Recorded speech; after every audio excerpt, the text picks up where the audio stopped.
ਅਗਲੀ ਖਬਰ ਦੇ ਵੱਲ ਵਧੀਏ ਸ਼ਰਮਾ ਜੀ, ਤੇ ਗੱਲ ਕਰੀਏ ਆਰਡੀਨੈਂਸ ਦੇ ਮਾਮਲੇ ਦੀ। ਹੁਣ ਇਸ ਮਾਮਲੇ ਦੇ ਵਿੱਚ ਮਮਤਾ ਤਾਂ ਕੇਜਰੀਵਾਲ ਦੇ ਨਾਲ ਆ ਗਏ ਨੇ, ਪਰ ਕਾਂਗਰਸ ਹਾਲੇ ਵੀ ਦੁਬਿਧਾ ਦੇ ਵਿੱਚ ਹੈ। ਦੇਖੋ, ਦਿੱਲੀ ਦੇ ਵਿੱਚ ਜਿਹੜਾ ਕੇਂਦਰੀ ਆਰਡੀਨੈਂਸ ਹੈ, ਇਹਨੇ 2-3 ਤਰ੍ਹਾਂ ਦੀਆਂ ਚੁਣੌਤੀਆਂ ਸਾਹਮਣੇ ਲਿਆ ਖੜੀਆਂ ਕੀਤੀਆਂ। ਸੁਪਰੀਮ ਕੋਰਟ ਨੇ ਪਿਛਲੇ ਦਿਨੀ ਇਹ ਹਦਾਇਤ ਕੀਤੀ ਕਿ ਭਾਈ ਦਿੱਲੀ ਦੇ ਵਿੱਚ ਲੋਕਾਂ ਵੱਲੋਂ ਚੁਣੀ ਹੋਈ ਸਰਕਾਰ ਅਰਵਿੰਦ ਕੇਜਰੀਵਾਲ ਦੀ ਹੈ ਜੀ। ਤੇ ਇਸ ਲਈ ਕੇਜਰੀਵਾਲ ਨੂੰ ਅਧਿਕਾਰ ਹੋਣਾ ਚਾਹੀਦਾ ਕਿ ਉਹ ਆਪਣੇ ਕਿਹੜੇ ਮੁਲਾਜ਼ਮ ਲਾਉਣਾ ਚਾਹੁੰਦਾ, ਕਿਹੜੇ ਅਧਿਕਾਰੀ ਲਾਉਣਾ ਚਾਹੁੰਦਾ, ਕਿਹੜੇ ਵਿਭਾਗ 'ਚ ਕਿਹਦੀ ਤੈਨਾਤੀ ਕਰਨਾ ਚਾਹੁੰਦਾ, ਕਿਵੇਂ ਦਿੱਲੀ ਦੇ ਕੰਮ ਕਰਨਾ ਚਾਹੁੰਦਾ।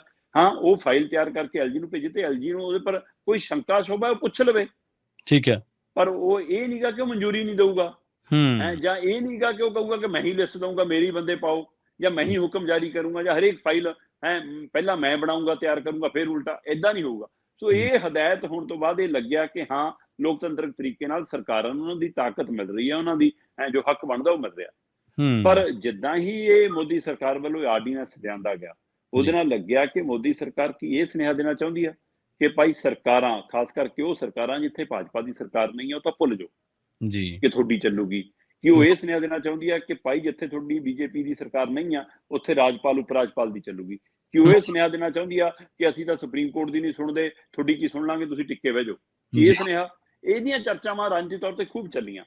ਇਹਨਾਂ ਚਰਚਾਵਾਂ ਨੇ ਹੀ ਕਿਹਾ ਕਿ ਕਿਉਂ ਨਾ ਸਾਰੀਆਂ ਪਾਰਟੀਆਂ ਨੂੰ ਇਕੱਠੇ ਹੋ ਜਾਣਾ ਚਾਹੀਦਾ ਇਸ ਮਸਲੇ ਤੇ ਕੇਜਰੀਵਾਲ ਨੇ ਦੀ ਕੋਸ਼ਿਸ਼ ਕੀਤੀ। ਨਤੀਸ਼ ਨਾਲ, ਮਮਤਾ ਨਾਲ ਉਹਦਾ ਰਾਬਤਾ ਪਹਿਲਾਂ ਵੀ ਠੀਕ ਠਾਕ ਚੱਲਿਆ ਆ ਰਿਹਾ ਸੀਗਾ, ਸੋ ਇਸ ਲਈ ਉਹਨਾਂ ਨੇ ਨਤੀਸ਼ ਤੱਕ ਪਹੁੰਚ ਕੀਤੀ। ਨਤੀਸ਼ ਨੇ ਕਾਂਗਰਸ ਦਾ ਵੀ ਬੂਹਾ ਖੜਕਾਇਆ, ਮਮਤਾ ਨਾਲ ਵੀ ਗੱਲ ਕੀਤੀ ਤੇ ਮਮਤਾ ਹੱਕ 'ਚ ਨਿੱਤਰ ਆਈ।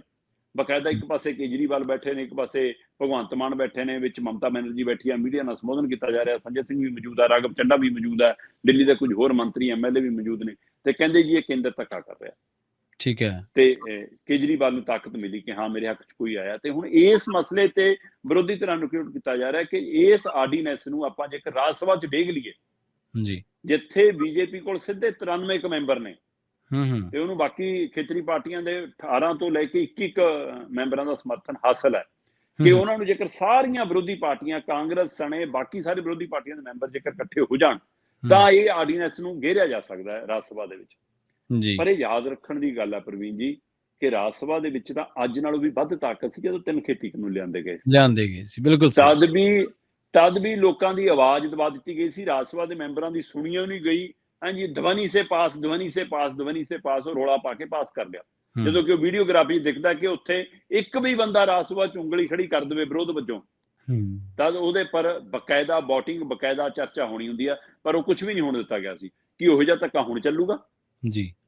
ਸੋ ਇਹ ਵੀ ਸਵਾਲ ਖੜਾ। ਪਰ ਜਿਹੜਾ ਸਵਾਲ ਤੁਸੀਂ ਕਹਿ ਰਹੇ ਹੋ ਬਿਲਕੁਲ ਦਰੁਸਤ ਹੈ ਕਿ ਇਸ ਮੌਕੇ ਅਰਵਿੰਦ ਕੇਜਰੀਵਾਲ ਆਪਣੇ ਆਪ ਨੂੰ ਪੀੜਤ ਦਿਖਾ ਕੇ 24 ਦਾ ਵੱਡਾ ਚਿਹਰਾ ਬਣਾਉਣਾ ਚਾਹੁੰਦੇ ਨੇ, ਕਿਉਂਕਿ ਦਿੱਲੀ ਦੇ ਹਵਾਲੇ ਨਾਲ ਜਿਹੜੇ ਉਹ ਲੋਕਤੰਤਰਕ ਦੇ ਘਾਣ ਦੀ ਗੱਲ ਕਰਦੇ ਨੇ, ਜਿਹੜੇ ਆਰਡੀਨੈਂਸ ਨੂੰ ਕਹਿੰਦੇ ਨੇ ਕਿ ਸਰਕਾਰਾਂ ਨੂੰ ਕੁਚਲਣ ਦੀ ਕੋਸ਼ਿਸ਼ ਹੈ ਜੀ, ਚੁਣੇ ਹੋਏ ਨੁਮਾਇੰਦਿਆਂ ਦਾ ਹੱਕ ਖੋਹਣ ਦੀ ਕੋਸ਼ਿਸ਼ ਹੈ ਜੀ, ਇਹ ਉਹ ਕੇਜਰੀਵਾਲ ਬੋਲ ਰਹੇ ਨੇ ਜਿਹੜੇ ਧਾਰਾ 370 ਦੇ ਮਾਮਲੇ ਵਿੱਚ ਬੀਜੇਪੀ ਦੇ ਨਾਲ ਖੜ ਗਏ ਸੀ, ਜਿਹੜੇ ਜੰਮੂ ਕਸ਼ਮੀਰ ਔਰ ਲੇਹ ਲਦਾਖ ਨੂੰ ਟੋਟੇ ਕਰਨ ਦੇ ਵਿੱਚ ਹਾਮੀ ਹੋ ਗਏ ਸੀ।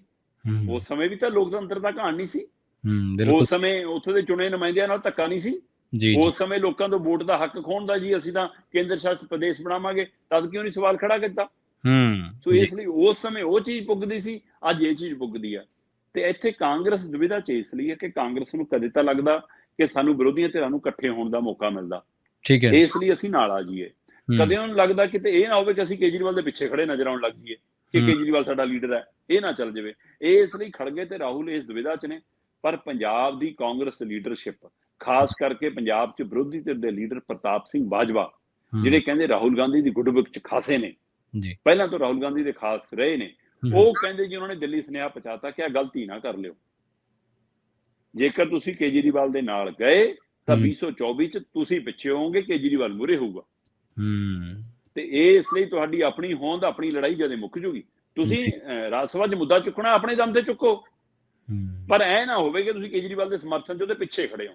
ਸੋ ਇਸ ਲਈ ਉਹ ਕਹਿੰਦੇ ਜੀ ਜੇਕਰ ਕਾਂਗਰਸ ਨੇ, ਰਾਹੁਲ ਗਾਂਧੀ ਨੇ, ਖੜਗੇ ਨੇ, ਸੋਨੀਆ, ਪ੍ਰਿਯੰਕਾ ਨੇ ਇਹ ਫੈਸਲਾ ਕਰਨਾ ਵੀ ਹੈ ਕਿ ਇਸ ਆਰਡੀਨੈਂਸ ਵਾਲੇ ਮਾਮਲੇ 'ਚ ਰਾਹੁਲ ਗਾਂਧੀ ਹੋਰਾਂ ਨੂੰ ਕੇਜਰੀਵਾਲ ਨਾਲ ਜਾਣਾ ਚਾਹੀਦਾ ਜਾਂ ਨਹੀਂ, ਆਪ ਨਾਲ ਜਾਣਾ ਚਾਹੀਦਾ ਜਾਂ ਨਹੀਂ, ਮਮਤਾ ਨਤੀਸ਼ ਨਾਲ ਬੈਠਣਾ ਚਾਹੀਦਾ ਨਹੀਂ, ਤਾਂ ਉਹ ਤੋਂ ਪਹਿਲਾਂ ਇੱਕ ਵਾਰ ਕਹਿੰਦੇ ਪੰਜਾਬ ਕਾਂਗਰਸ ਤੋਂ ਪੁੱਛ ਲਿਓ, ਇੱਕ ਵਾਰ ਰਾਜਸਥਾਨ ਵਾਲੇ ਤੋਂ ਪੁੱਛ ਲਿਓ, ਇੱਕ ਵਾਰ ਹਿਮਾਚਲ ਵਾਲਿਆਂ ਤੋਂ ਪੁੱਛ ਲਿਓ, ਇੱਕ ਵਾਰ ਉੱਤਰਾਖੰਡ ਵਾਲਿਆਂ ਤੋਂ ਪੁੱਛ ਲਿਓ, ਗੁਜਰਾਤ ਵਾਲਿਆਂ ਤੋਂ ਵੀ ਆਪਣੀ ਕਾਂਗਰਸ ਤੋਂ ਪੁੱਛ ਲਿਓ, ਤੇ ਹੋਰ ਘੱਟੋ ਘੱਟ ਦਿੱਲੀ ਕਾਂਗਰਸ ਵਾਲਿਆਂ ਤੋਂ ਪੁੱਛ ਲਿਓ।